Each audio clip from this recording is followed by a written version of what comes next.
What's going on, everyone? Wednesday, midweek. Feels like it's been a long week already. Welcome into the latest TDR Trade to Black podcast presented by Dutchie. I'm your host, Shad Dales. Brady Cobb going to be joining us in just a moment to talk about what else, this hemp ban that's going on in place. And he's got his own point of views on a lot of this stuff and brings up some valid points about can this industry, meaning both industries, work with each other moving forward and really how we got here in the first place. He's going to outline some important things. Could be controversial, but he does have some valid points. And we talk about things like, hey, I understand the hemp industry. They don't like this, and I can understand why they don't. At the same time, too, there's some things that get brought up where these two industries have not worked in line with each other. And a great example of that was last year, Amendment 3, where hemp lobbied a lot of money with Governor DeSantis that didn't want Amendment 3 to pass. So there's some key points. We want to look at both spectrums and get some dialogue as to what happens next, because I know a lot of people are watching this closely. So with that, welcome into AV here on a Wednesday. Good to see you, sir. How's it going? It's been a heck of a week so far, is it not? Yeah, it's been an eventful couple days. Hemp, I think, is the third most talked about topic on Twitter. Yep. Right now, I mean, it's been just doing numbers. There's a lot of very, very angry people that are angry about hemp. There's a lot of very, very misinformed people that are angry about hemp. I mean, they think that MSOs conspired with the GOP to get hemp shut down. Like, I commend you guys for giving us the credit, or the MSOs the credit, that they have the lobbying power to potentially do that. But the cannabis industry doesn't have good lobbying power. The cannabis industry did not get hemp shut down at the federal level. I think this has been coming for some time now. I mean, while I have been very vocal about I don't agree with it, I think it was one of the first steps in the right direction. Yeah. And this is going to lead to ultimately, it's going to lead to sensible regulation around cannabinoids on both the hemp and cannabis side of the equation. Less about the MSOs and more about Big Bourbon. Yes, David Benz, I agree with that. I hope you like the money's that. There. Big Bourbon donated to Rand Paul. Like, that's experience. They are well equipped for something like this. I did a video on that yesterday. Got a lot of feedback, both positive, negative. And to make everything clear, Anthony and I will continue to reiterate this. I don't necessarily agree with the federal ban, but I've said before, we need to get rid of the bad actors. And there's a lot of stuff that's been going on. Where exactly is it coming from? Well, that's what we're going to dive into today here in the latest TDR Trade to Black. Go ahead. 11/11 came and went. Oh, boy. No rescheduling. No. What? None. We got a hemp ban instead. There was big news on 11/11. That's great. Chad sort of got his November 11th news. Yeah, that's what I was calling for all along. So, anyways, I'm glad that you guys supported and really understood my direction and conviction and all that. So, just wanted to bring that up for the last time. Thanks, buddy. All right, no this too shall pass, as they say. Video is very informative. Thank you, David. All right, let's get into today's podcast. This is going to be a good one. Let's welcome in cannabis advocate and a veteran to the industry, Brady Cobb, back to the podcast. How are you? Good to see you. What a week. Nope. Oh, yeah, it's Wednesday. I know. It feels like it's been a few weeks this week alone. So crazy. But what do you make of everything that's happened so far? We'll get into specific questions, but at the same time, wow, what a game changer this is it not? It's a game changer, but for me, this is more, if anybody is truly surprised, that I've seen a lot of I've seen the full range of emotions, angry, complacent, this conspiracy theorist. It's, by the way, the cannabis industry, we've lived it, and we should be saying the word cannabis industry. Let me start by saying, when I say the word cannabis industry, it should be everyone. Yeah. It shouldn't be cannabis versus hemp, because the only people that win when cannabis and hemp fight each other are big alcohol, big pharma, and big tobacco. Well said. Watching us spar with each other and burn our limited resources fighting with each other. And that's been, I was just on a panel at the C-Lab conference my buddy Robert Freeman hosts every year down in Hollywood at the Diplomat probably about a month ago. And it was like an international trade and where cannabis could go internationally panel. And I was sitting next to an old friend of mine I candidly hadn't seen in quite some time, R.B. Barroso, who was a very active player in the hemp space. And the conversation naturally migrated to this whole hemp versus cannabis thing. And he and I had a very good faith discussion. It was the most refreshing discussion I've had with anybody on the hemp side about, there needs to be one plant and one set of rules. And there's been a lot of missteps along the way. Yeah, of course. And For anybody in the hemp industry to act surprised about what's going on, that's where you kind of lose me. For anybody to think that the MSOs are all conspiring, and by the way, I've never been a part of an MSO. My father went to prison for cannabis. I'm in this game to try to fix the failed drug policy and ultimately see cannabis replace alcohol and pharmaceuticals. For those that, and by the way, it's not for everybody, but for those that want to have that freedom and that choice, I want people to be able to have that choice. So that's what I'm about. I've never been an MSO, and to think the MSOs are this is their push. No, there's a really big loophole out there. And as I shared with Anthony, I don't know, Anthony, probably a couple of months ago, 3-4 months ago, I said, if anybody thinks that Mitch McConnell, love him or hate him, and I've been thrown out of his office more times than I can count for trying to have meetings about cannabis. If anybody thinks Mitch McConnell was going to retire as one of the most powerful U.S. senators in the history of that chamber, and that chamber being the most powerful governmental body the world has ever known, having legalized marijuana or taking a loss to Rand Paul, pardon my language, you're out of your fucking mind. So to think this wasn't coming, this is coming. And I truly believe it's the two-step to rescheduling, where I think if I was on the hemp side, I'd be most frustrated, is what proposals have they put forth for regulation? I can tell you, as someone that's worked the Hill on cannabis for a long time, I've never heard a proposal on how we have a one-plant solution. It's largely been defeat Amendment 3 and then just taunt the legal industry with, we get to do whatever packaging we want while we have to stuck with whatever the state will allow us to have. I mean, in Florida, the disparity is glaring. I have to be in white, opaque packaging. I can't say certain words. In my dispensaries, I can walk out of my dispensary in West Palm Beach, go a half a block down, walk into a hemp store, and they got Skittles in the packaging. And I'm not hating at all. Business is business, but that's a loophole. And I've always consistently said loopholes get closed. They don't last. There's a way to make money quick until there's regulation. So anybody that's surprised, I've been using the word loophole. Well, I see it a lot on Twitter in the last 72 hours, but I've been saying the word loophole, especially when I was getting attacked by all the bots during Amendment 3 from all the hemp side. So this is a day of reckoning, but I also think if we do this correctly, it could be a springboard for the two industries to figure out a one-plant solution and work together, and that's kind of what I'm most interested in. With this ban, there's a lot of pissed off people, but there's also a lot of people that just will lose access to cannabis completely that need it for therapeutic reasons, mostly veterans.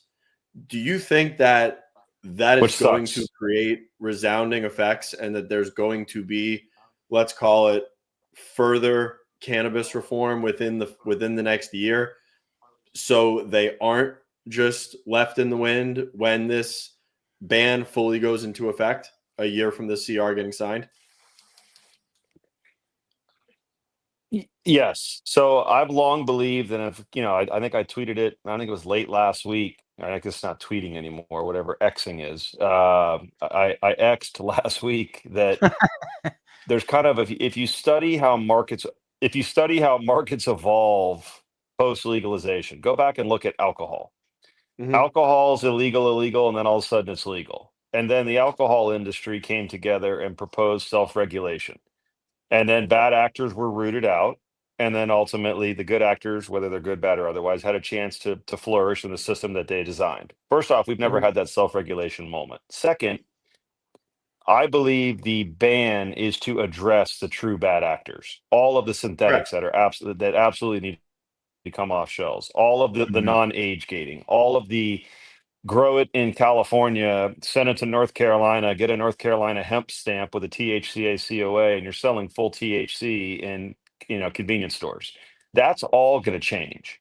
That's what I think gets rooted out, but then that's the springboard to be able to have a one-plant solution with rescheduling. I still believe, and call me crazy, that Trump is going to follow through on his promise. And I don't say that as somebody that's just at in the Catholic Church where I go praying every day. I believe that's on my intel and belief. And yes, that's an incremental approach. And I know my friend Mark Cahodes loves incrementalism and loves me. But at the end of the day, that's how the federal government works. That's how this process works. There's no shortcuts. We're a platform, so you can fire away. Brady, one thing that we've never addressed, which you're obviously an operator, so you understand this. If the loophole's going away on hemp biomass, is it even going to make sense if there is a one plant solution to make these products out of hemp derived THC anymore versus just traditional cannabis, as it's a much more efficient product in the ways of extracting it down and making these products? I think the street's ultimately going to determine that. Because I think when Yeah. you bring up veterans having access or anybody having, look at Texas, I think is a perfect example. There's a state where their cannabis laws are literally in the stone ages, pun intended. Yeah. And it is so far behind the times for a population base that's that big. That's the alcohol industry has a stranglehold on Texas. Let's just be honest. Yeah. And I think you look at a place like Texas, what people are primarily buying, like if you talk to the smoke shop owners and operators, and I have, they're buying the vapes, they're buying flour, they're buying the products that they'd otherwise go buy in a dispensary. So I think the street's going to tell us who ultimately, what's ultimately is going to be purchased. CBD sales. I mean, remember, I was there for the 18 and 19 CBD craze post the passage of the Farm Bill. And everybody, I mean, remember that? What was the company in Kentucky, the huge processor that went and Gen was going to Canna. do It an was Mitch IPO McConnell's with company. Gen Canna. Goldman? They were going to, yeah. And how'd that end up when they were just a CBD producer? It didn't go so Correct. well. Mm. So that's where I kind of get bummed out because I've always been a Rand Paul fan. I thought he Yeah, I was the know. king of rooting out misinformation during the COVID pandemic. And to see his tweets on how these guys and some of these actors, like I'm sure plenty of people out there have told him, oh, the Kentucky hemp farmers are going to die if this passes.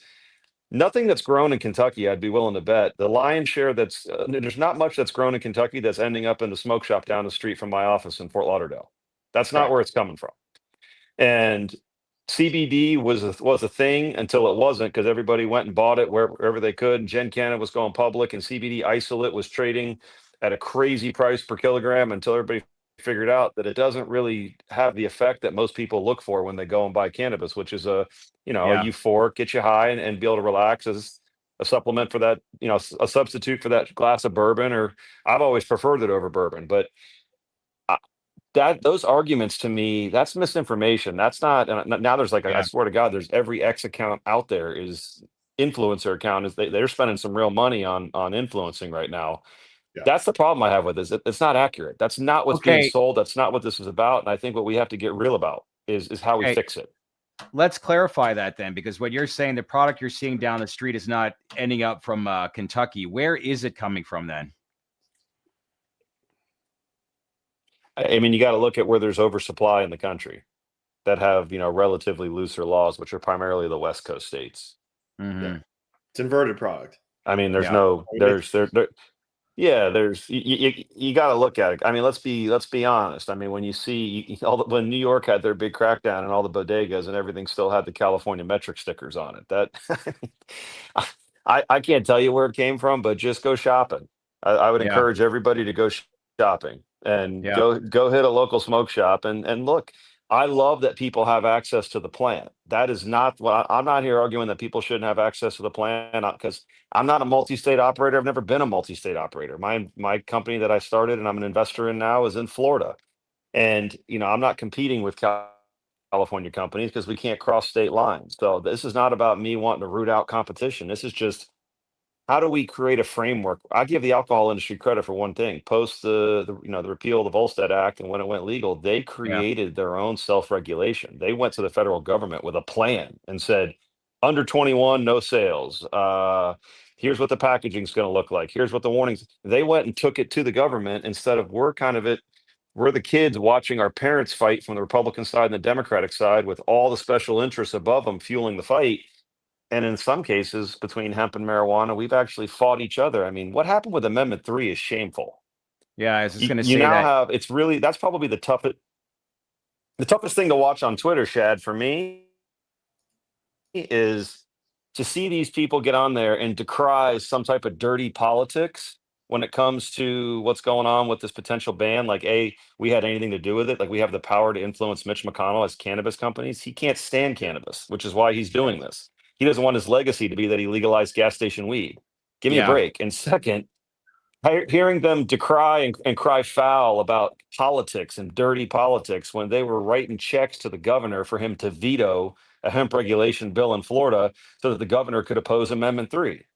I Yeah. mean, don't throw stones from glass houses, guys. It is what it is. That should have never happened, and we should be working together. And that's How something that much Arby and I, and it was a very refreshing conversation, kind of came together on.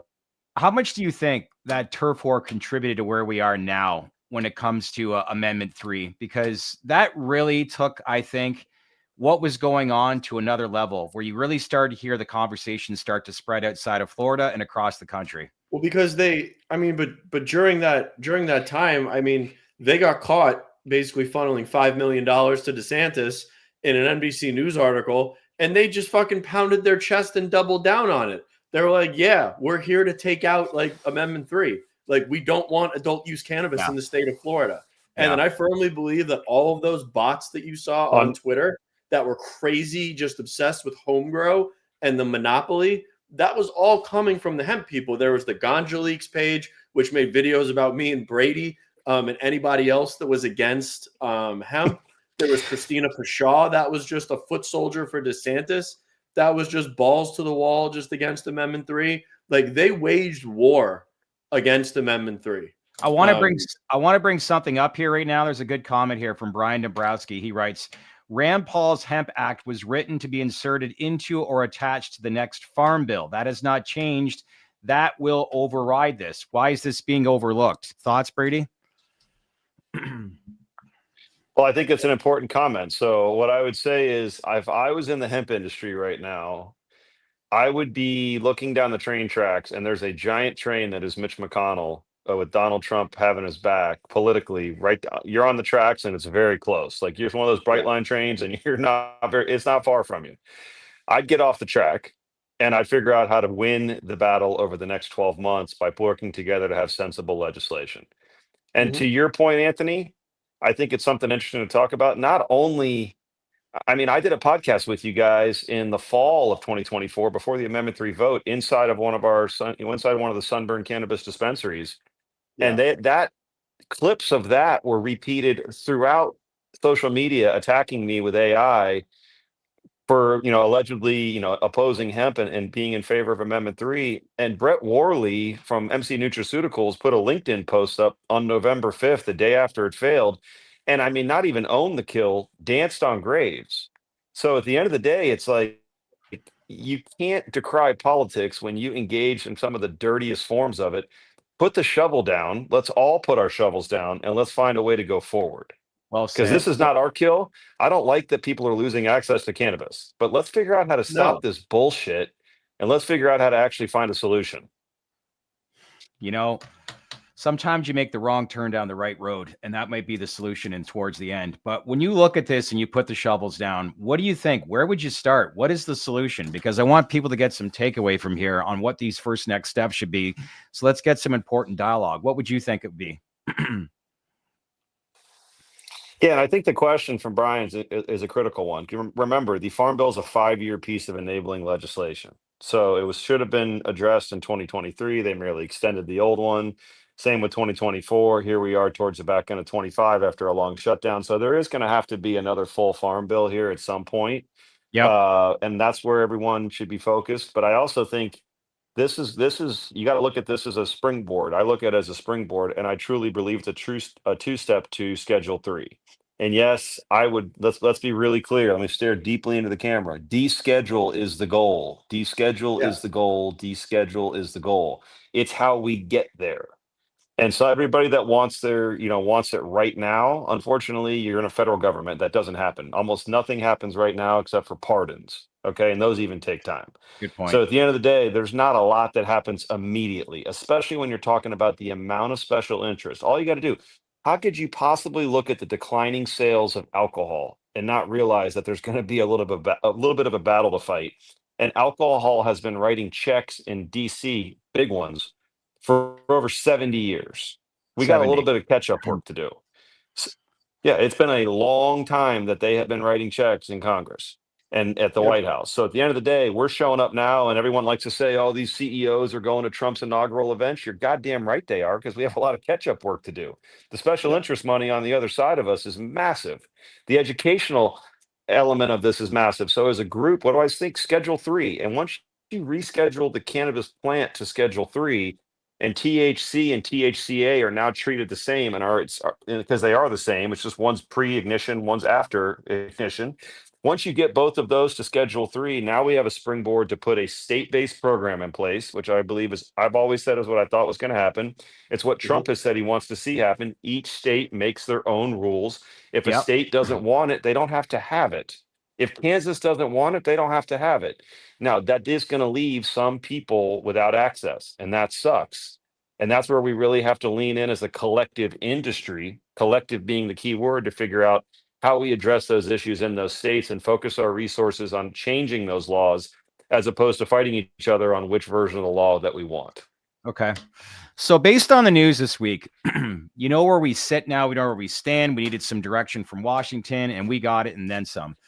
What do you think this does, if any implications on rescheduling? Does it improve? Does it make it worse? Like, you're hearing talk online right now where many in the hemp industry that are saying, if you think rescheduling is going to happen, you're crazy. They're going to come after you next. But like you said earlier, and I still strongly believe this, that I do think President Trump is going to do something when it comes to rescheduling.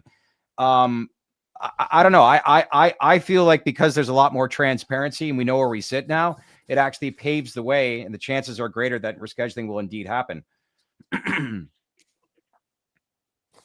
I think it's a two-step. It's a classic regulatory two-step where you're going to see a move to root out what they perceive as bad actors. All that Chinese CCP grow coverage you saw with Tucker Carlson retweeting things and everything else, that all wasn't by accident. Again, the breadcrumbs have been on the ground for a minute. So I think you're going to see it as a two-step to rescheduling. I mean, let's be honest, from the cannabis industry, talking about the cannabis plant and THC and THCA, which are one and the same. Let's talk about that for a second. How could it get fucking worse? Yeah. And I'm knocking on wood. We're Schedule 1. There's no more restrictive schedule. We're next to heroin. So at the end of the day, I believe Trump is going to follow through on his promise and reschedule. And that's the springboard that we need to get into a real reform conversation and ultimately get to a place where I think the industry is in a much better place. And we know what the rules of the road are at that point as a collective group. And then we got to figure out what the farm bill looks like and what it's ultimately going to mean for hemp. But hemp is hemp, and it's different than just repackaging something with a THCA COA, where you're able to move it around when that's what had to be cleaned up, whether anybody likes it or not, whether that impacts someone's bottom line or not. Look, man, that's not my goal. I'm not driving this legislation. I'm here commenting. I think if I was in the THCA business and I didn't see this coming, then I wasn't paying attention. Yeah. So you think we start to see states clamp down on smoke shops and on hemp products before a year elapses? It's happening. It's happening in Florida. It's happening in Florida. They've been cracking down. There's almost a news story every week or so where different places getting raided. You're seeing it. I think, 36 attorney generals supported this ban, Republicans and Democrats. So I think this is an issue that's gotten some support. I know from a libertarian standpoint, I'm very much a libertarian. I don't want the government telling me what I can do. I don't want the government telling me where I should go or how, that's why I loved Rand Paul and his stance on vaccines, but I don't even want to get into that. Got to be a whole nother segment. But at the end of the day, for me, I'm not in favor of the ban. I don't, it's not something I'm not here pounding my chest and celebrating, but as a realist and someone that's engaged in this reform process and wants to see it actually happen, people need to wake up and realize you're not getting something through without incrementalism. It is what it is. You like it, hate it, love it. This is it. This is how things work in the federal government. And this is a necessary step to get us to rescheduling. I firmly believe that. History will see if I'm right, wrong, or an idiot. But, I kind of called this a while back as seeing this coming and being a natural step. And I think it's what we're going to see. The next step will be rescheduling. Yeah. Hope so. There's actually a viewer, one of our viewers from Texas, made a comment on a video last night. He said that the products in his state are legal under their new system, and he's worried we're throwing away a $2 billion industry. I think the perception out there is that there was a lot of operators in Texas doing some bad acting things. But from what I'm learning here is that you're getting a lot of product on the West Coast. And this is kind of the story that we don't like, is because there are people that are doing it by the rules, that are hardworking, and their livelihoods, rely on this sort of thing. Yeah. But That's what needs to get cleaned up and really fixed, because when you look at where we are right now, you don't think it's too late to have this unified coalition between cannabis and hemp. You think the time is now. This is a wake-up call. I don't think I mean, I'm a big believer. I don't think it's ever too late. And I think alcohol is obviously coming into space. They've not hidden their intent in that regard. The numbers tell you they have to, and they've all launched this beer or this, and that's all coming. So they're coming, and they're coming pretty well capitalized. They've already got pretty decently set up distribution. I'm kidding. I mean, they're monsters. They can move product anywhere. So at the end of the day, we better come together as an industry to be ready for stop fighting each other and be ready for the barbarians at the gates, because that's what they are. We are a much smaller industry, but we have the power of the cannabis plant behind us that they don't have yet. We have the power of this amazing plant and what it can do, how it affects people, and how it can change people's lives that they don't have with alcohol. Alcohol is, even as the HHS report on rescheduling that Biden's, HHS department put out, cannabis is better for you than alcohol. I'm paraphrasing, but that was a key finding in that report. It's less harmful than alcohol. We have that. How we deploy it will determine whether we win or lose in this battle with our larger competitors. And I think we have to come together. The question is, what does that look like? How do we do it? And ultimately, what does the future of the industry look like? Because the infighting is just not going to work. Well, the infighting's done. I mean, I don't know how the industry can survive with more infighting. I mean, as far as the hemp industry, unless they get, we got to stop calling them the hemp industry, but I mean, they don't really have a leg to stand on anymore unless there is some sort of saving grace legislation or bill that gets passed and implemented. I mean, it's kind of like they're forced onto our bandwagon now. Let's put our heads together and figure out how to get a unified one plant solution done and just move forward, because if not, it's going to stay fragmented. Hemp's going to stay banned. And I mean, everyone's going to be worse off everyone's going to be worse off moving forward. Mm-hmm. That's certain. That's one real possibility. And for me, I think it's even simpler than that. Like, we have a chance to define an industry, and we have a chance to define the regulatory framework for an industry. And a president, no matter what anybody thinks of his politics, has indicated a willingness to do so. So much so that he was willing to talk about it openly, tweet about it quite a bit, and appoint Joe Gruder's good friend to the Republican National Committee as the head of the Republican National Committee, who openly supports legalization. So the pieces are there. Let's go figure out how to actually make it happen. And so right now we're educating the world with a lot of dirty laundry and getting Republicans to fight with Republicans. I mean, if you would have told me when I was walking the halls in Congress in 2013 and 2014 and 2015, when most Republicans wouldn't even talk to us about cannabis, that we now would have Republicans fighting with each other about what form of cannabis and how to regulate it, I tell you again, you're out of your fucking mind. And that's where we sit today, because we don't have a unified message. It's progress. By the way, they're all debating it. They're all debating it. I mean, it's progress. We are now a tier 1 issue. And I've said that before. Well, it is a fucking official. We are a tier 1 issue. Yeah. And I do think too that, let's give ourselves some credit here as to how much people understand, not the in-depths of the industry, but know about the industry. If 70% of people want reform in the US right now, they have to have some sort of understanding of rescheduling. This is a conversation that's continued to happen day in and day out. And when you see people fighting, the common thing is people are going to do their research, look on their phones, find out more information. It may not be on your local 6 o'clock news, but those days are over. And I think as people start to educate them more, there could be some misinformation out there. But the reality is this: 70% of people want cannabis rescheduling and want it to happen. And I think once they start to see that happen, there's not going to be a lot of backlash. It'll just have its day in the sun and, educated the right way. But time will tell. Brady, how are you thinking about Florida? That's well said. How are you thinking about Florida coming into 2020?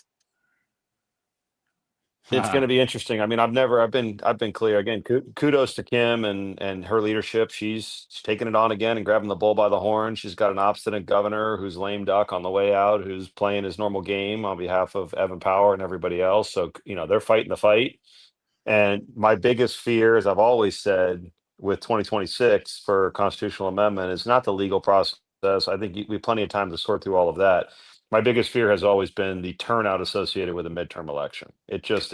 Historically, and I worked on a lot of other, non-cannabis based constitutional amendments when I was actively practicing law, and it's hard. It's just you don't get that kind of turnout.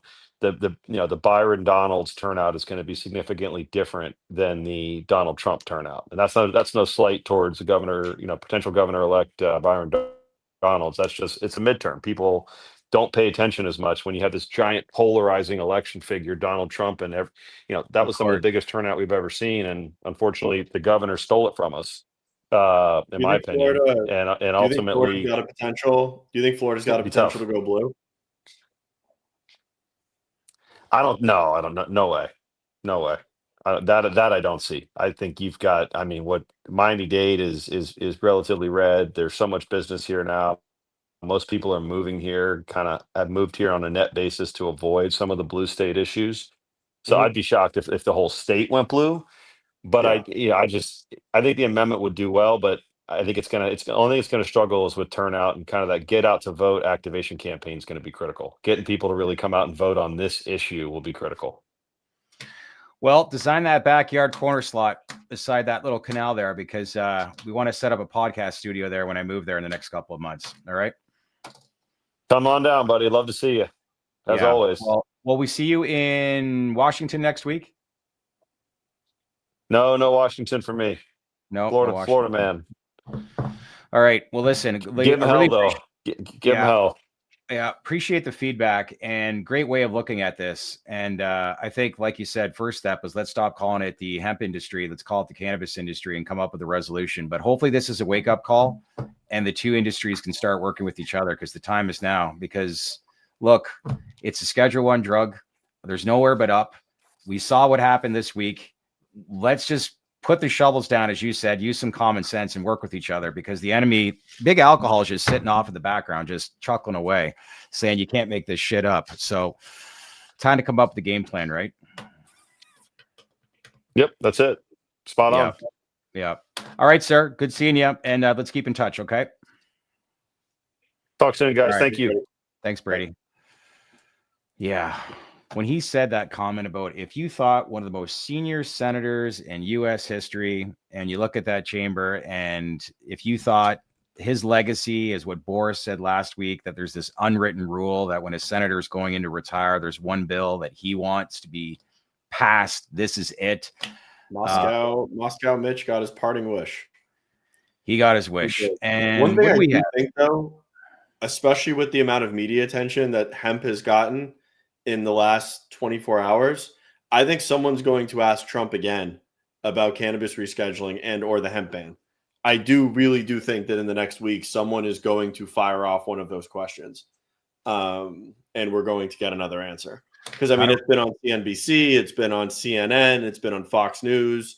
It's been everywhere. Well, we're in Washington on Monday. I don't leave till Tuesday, end of day. Maybe I need to apply for a press pass, though it's very unlikely I'll get and in also there. The one thing, too, that I really saw this week was Donald Trump had an exclusive interview with Laura Ingraham. I saw on Monday. I didn't realize how good of friends Donald Trump is with Laura Ingraham. I mean, you could tell the way that they were engaging. You could tell by the body language. You could tell that that is somebody that Donald Trump has a lot of respect for and that Donald Trump listens to. She is a very, very, very big anti-cannabis voice that we don't need getting loud again. And I do think that Donald Trump does listen to someone like that, unfortunately. I don't think she's going to sway him, but I think that her microphone and her platform and her opinion of him does matter. Where do you think the Commonwealth Project and Howard Kessler sits in all this? I got no idea. I'd be lying if I gave any sort of insight on that. I mean, he's a Palm Beach billionaire that's a member at Mar-a-Lago. Trump posted his video, and apparently he's donating money to the construction at the White House. Guy was a proponent of the rule for the ALJ hearing in rescheduling. Yeah. And he also wants CBD covered by Medicare. If you really go dive in on his website. So he's also got I think it's the largest adult use operations in Massachusetts that his son runs. which I don't think it's not like a multi-billion-dollar corporation. So I mean, somebody of that stature, I probably would say that the contribution on an annual basis to his empire is a rounding error. So that's an inconsequential really business to him. But I do think big picture, he wants to be in the cannabis business and he wants to be influential in what moves forward. I wouldn't be surprised to see him pop up by Donald Trump's side if there ever is an announcement on rescheduling. All right. What's this news I saw today? Congress just blocked a GOP-led attempt to stop the federal ban while Senator John Fetterman is floating a regulatory alternative. Want to touch on that? Did you follow that story at all? I have no idea what you're talking about. I know that there was 2 attempts this morning from Rand Paul to get the amendment to have the language stripped voted on, and it was shut down. Okay. Republican Mary Miller's amendment to block the hemp ban was denied a vote by the House Rules Committee. This suggests leadership is quietly advancing prohibition without open debate, raising red flags for operators and investors. Shad, did you get my notice yet for Morgan & Morgan yet? I asked them to serve you live on the air. Okay. Thanks, Irishman. I think he's suing you for financial advice. I think it was that Shad Dale's 11-11 guarantee. Yeah. Happy to share everybody that we renewed a new contract with Morgan & Morgan, but it's not as many videos. We're going to spread these out a lot more. So just to let everybody know, our first contract was we had to deliver X amount of views in a certain period of time. That's why it was so condensed, because it was like every other word. I was like, let's take a break for Morgan & Morgan. We're not doing that this time. And Lone Star, we have talked about the teacup program in detail and what was going on in Texas. I'm all for I think it was HB 46 or HB 45 with the teacup program expanding. I mean, Texans need access to cannabinoids, and they need access to them now more than ever with the hemp ban. Yeah. It's going to be good for them to broaden out their program. They need to get those licenses online and get those grows moving and get everything moving, because there are a lot of people, HB 46, because there are a lot of people in Texas that do use cannabis. So I thought I saw Brian Dombrowski type a comment earlier. Brian, can maybe make another comment. Are those licenses not operational for another 2 years? Is that correct? I don't think it was 2 years, but they're not operational currently. Those licenses won't be operational licenses that were granted for at least 2 years, and that's if lawsuits aren't filed when they announce the winners. Is what the comment was. Operational for at least 2 years. Yeah, they got to put shovels in the ground, build out, and then get plants in the rooms.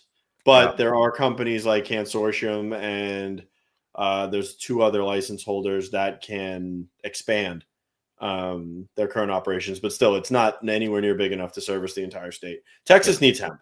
Yeah. I mean, that's why I said the entire time, just turn the hemp industry into an adult use cannabis industry, license all of them that can be licensed and be regulated and still transact and do business, and just go forward. There was no need to ban hemp in Texas. None. Zero. And I hope people get that. And when they make comments later, that you heard that loud and clear. I've never supported a ban. No, very few people that have ever been on this show have supported a ban. If you're in this and you want to restrict access to cannabis, I think you're full of shit. I think you're full of shit. You're in this for the wrong reasons, and you just want to make money on the stocks, which regulate it, put a cap on it. What else? Leave it up to the states, similar to what sports betting is. Like, I've been to certain states where I can make a bet in Michigan, but I can't make a bet, let's say, in, I don't know, I'm just thinking at the top of my head. Florida. Yeah. So that is just the reality. And it just seems like common sense. But this is where it becomes political. You're talking about bourbons with 100+ years of legacy. Think of what those families and companies are worth. And Gary, the next TDR Plus episode's tomorrow. Yes. I'll be on with Seth Yakutin, Frank Colombo, and Cole, those products should be relocated to dispensaries. Those products were completely abused. They're completely, for the most part, a safety issue, and that's the main problem with hemp. If you didn't have the THCA flower that was just illicit flower and inverted flower being sold all over the place, that was hot cannabis, vapes that have 7-OH in them, sprayed flower, and all of the other just Frankenstein products. If the hemp industry stuck to naturally derived Delta-9 THC and clean flower, you wouldn't be getting banned right now. There wouldn't be a problem. There'd be no opposition to it. OG, I hear you. Gambling has ruined professional sports. It's changed a lot. Yeah, sports gambling sucks. Yeah, it's I might sprinkle little bets here and there, but not much. All right. Gambling is completely corrosive and just sucks. Yeah. So we're doing a TDR Plus tomorrow as well. We're going to have Big Mike for a pre-record on tomorrow morning. We're going to get his take on this whole thing. That's going to be on 4:00 tomorrow. And then Friday, I know you reached out to a couple people. Margaret Brody from Rubicon Organics is going to come on to talk about their latest earnings with you. I'm away. I know you were trying to get through to Sammy J as well. Any Peter Sack on Friday. He's there? Yeah, it's Peter Sack and Margaret. Oh, Peter Sack as well. That's right. That is right. Shad is all about money. Always hemp going to pay license. I don't know what that means. Hope you're well, buddy. Let's just be happy and positive. Listen, I put my platform out here for people to be educated. If there's some you don't agree with, I'm not going to sit here and say I'm right. You know who wasn't right was the host at CNBC talking about these hemp products. I don't know if you saw that. She told everyone to sell Tilray.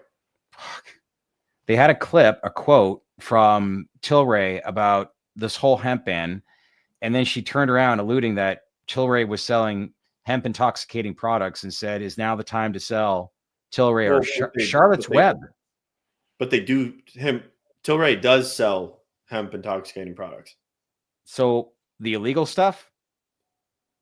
Intoxicating hemp products are not illegal yet. Well, that's about to change, but yeah. All right. So you've got Peter Sack on with Margaret on Friday, and then I've got a TDR Plus. We're also going to be speaking to Micah Anderson from Leaf Brands tomorrow, doing an in-depth interview there. That'll be pushed out to next week. Plus, I've got a number of TDR Cannabis and Fives to talk about a lot of this whole hemp ban that's taking place, a couple more angles. And early next week, I'm going to give an update, my perspective on what I think on this whole rescheduling process, not necessarily a timeline, but what we could see end of this year, early next year, mid next year, some of the things that could fall into place that if rescheduling were to get announced. So you'll want to check that out. But that's it for now. We're 42 minutes in. It's 4:45. And anything else you want to add, my friend? No, just hopefully we don't start to see targets being aimed at for rescheduling here in the next couple of weeks. Yeah. Cole memo. Joe Biden was confirmed actually to come on last week, but forgot to come on. So he will not be here with us. Okay. I don't know what's going on with Biden. I saw him. Well, come on. Like, what is he? Is he 82, 83 years old? Yeah. He had cancer. He was in the news. And then it's kind of just like. But even in the year to 14 months that he's been away from the public eye, when I saw him, I think he was on The View recently, but he's looks even that much older. Great. That is great daytime television. Oh, I get these feeds sometimes, and I just like want to see people like just some of my videos that get picked up in my feed. But anyway. All right, everybody. Thanks for checking in. I hope you got some good dialogue from Brady here today. Anthony will be back, as I said, with Peter Sack and Margaret Brody on Friday at 11 a.m., plus a lot of content coming out. We're going to be in Washington next week as well. We plan to do a live stream. There's a few pretty big. Maybe from Chuck Schumer's office. What's that? Said maybe from Chuck Schumer's office. Yeah, but there's some big senators that are getting congressmen. They're going to be at this event. They're speaking next Monday at 5:00. So we'd like to have them on after the live stream. So we'll keep you posted on when we're going to actually go live in Washington next Monday. It may not be 4:00, but if we have to wait till 5:30 or 6, it'd be worth the wait, especially if some of the people that are going to be in that room. So that's it for now. We'll see you back here Friday at 11 a.m. This is the latest TDR Trade to Black presented by Dutchie. See you in the next one, everyone. Thanks, everybody.